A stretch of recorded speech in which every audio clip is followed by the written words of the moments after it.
Welcome friends. আজকে school শিক্ষা দপ্তর থেকে যে বিজ্ঞপ্তি দিয়েছে সেই বিজ্ঞপ্তি আপনারা অলরেডি সকলেই দেখে নিয়েছেন। আমি এই ভিডিওতে আলোচনা করব এবার তাহলে বিদ্যালয়গুলি কি করবে। এবার সেই আলোচনায় যেতে গেলে যে ঘটনাগুলি পর্যায়ক্রমে ঘটলো সেগুলো আমাদের একটু দেখে নিতে হবে। গতকাল বিভিন্ন ডিআই অফিস থেকে কিছু বিদ্যালয়ের প্রধান শিক্ষক শিক্ষিকাদের ফোন করে মূলত যেটা জানতে চাওয়া হয়েছিল যে এই পরিস্থিতিতে মর্নিং স্কুল করা সম্ভব কিনা। এটাই ছিল মেন প্রশ্ন, সেটা আমি আপনাদের সাথে গতকাল শেয়ার করেছি। তো সেই তথ্য ওপরে পাঠিয়ে দেওয়া হয়েছে।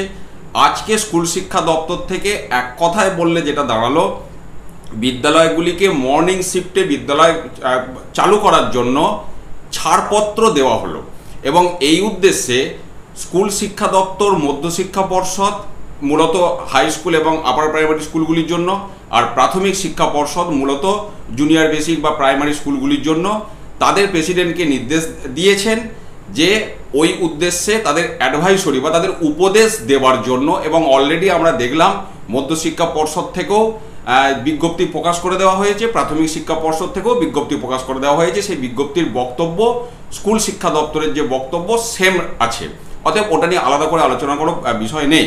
এবার তাহলে এই সমস্ত যে তিনটে বিজ্ঞপ্তি, স্কুল শিক্ষা দপ্তর, মধ্যশিক্ষা পর্ষদ, প্রাথমিক শিক্ষা পর্ষদ, মূল যেটা বক্তব্য বিদ্যালয়গুলির ওপর ছাড়া হলো তারা স্কুল টাইমিং শিফট করবে কিনা। এবার শিফট মানে পশ্চিমবঙ্গে মূলত বিদ্যালয়গুলি দুটো শিফটে চলে, ডে শিফট আর মর্নিং শিফট। তাহলে ডে শিফট থেকে শিফটিং করতে গেলে সেটা মর্নিং শিফটই যেতে হয়, কিন্তু সেক্ষেত্রে 6টা থেকে স্কুল শুরু হবে কি 7টা থেকে হবে কি 10টা পর্যন্ত বা 11টা পর্যন্ত, এই নিয়ে কোনো বক্তব্য নেই, সেটা স্কুলের ওপরই ছাড়া হয়েছে।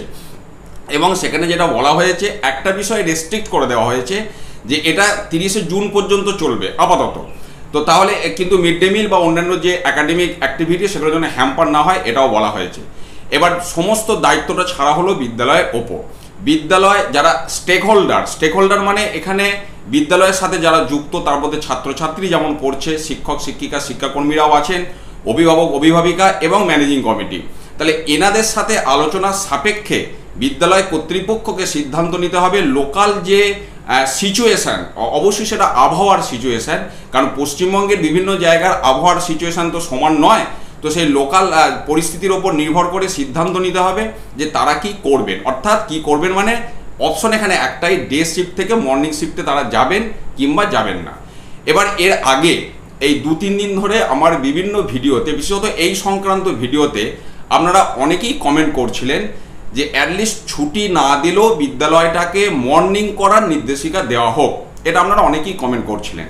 তাহলে আর কিন্তু সেটা বলার জায়গা রইল না, তার কারণ শিক্ষা দপ্তর থেকে মর্নিং করার ছাড়পত্র দিয়ে দিয়েছে। এবার সিদ্ধান্ত আপনাদের। তাহলে আপনারা আর বলতে পারবেন না যে মর্নিং করার সিদ্ধান্ত দেওয়া হোক। এবং স্কুল শিক্ষা দপ্তর থেকে এমন নির্দেশিকা দেওয়া হলো, তারা স্ট্রংলি মর্নিং করার জন্যও বললো না, আবার ডে শিফটে থাকার জন্যও বললো না, পুরো সিদ্ধান্তটাকে বিদ্যালয়ের ওপর ছেড়ে দেওয়া হলো। এবার তাহলে বিদ্যালয় কি করবে, এটা হচ্ছে প্রশ্ন।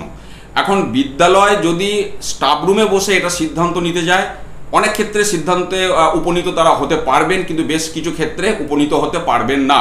তার কারণ লোকাল টিচার যারা, তারা চাইবেন মর্নিং করতে, আবার যে সমস্ত শিক্ষক শিক্ষিকা শিক্ষাকর্মীরা তুলনামূলক দূর থেকে আসেন তারা চাইবেন মর্নিং না করতে। এই একটা বিভাজন কিন্তু এসে যাবে।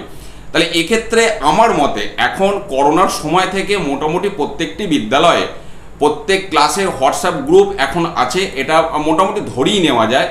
পাশাপাশি এখন সোশ্যাল মিডিয়ার যুগ, তাতে করে বিদ্যালয় কর্তৃপক্ষের আমার মনে হয় এই মুহূর্তে উচিত আগামীকালকেই গার্জেন্স মিটিং ডাকা, এবং সেখানে যেমন গার্জেনরা থাকবেন, ক্লাস ভিত্তিক কিছু ছাত্রছাত্রীকেও রাখা যেতে পারে বা রাখা উচিত।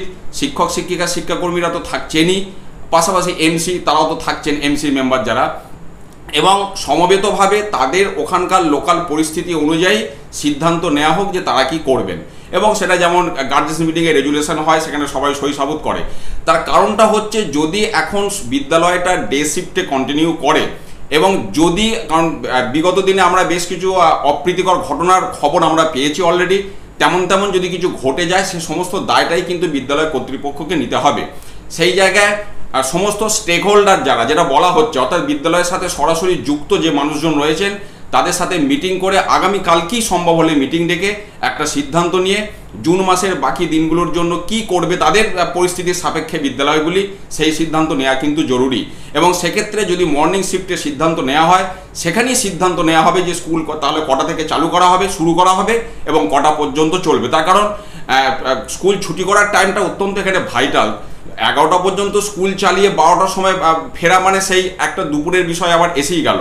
সেক্ষেত্রে স্কুল কর্তৃপক্ষ সকলের সাথে আলোচনা সাপেক্ষে সেটাও সিদ্ধান্ত করতে পারেন।